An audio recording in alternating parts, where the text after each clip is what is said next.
on their minds. A springtime spawning spree.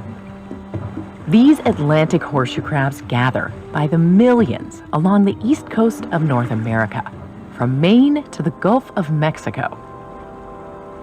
The crowds here in Delaware are some of the biggest. The males show up first, hanging out on the beach and in the shallows of the bay. They scramble to latch onto the backs of passing females.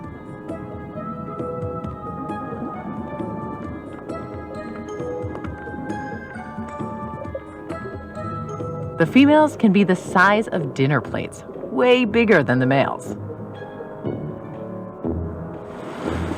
Success. They take advantage of the fleeting high tides to haul their precious cargo as high up the beach as possible. The females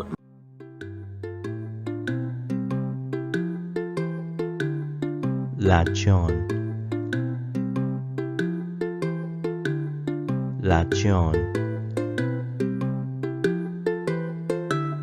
Latch On.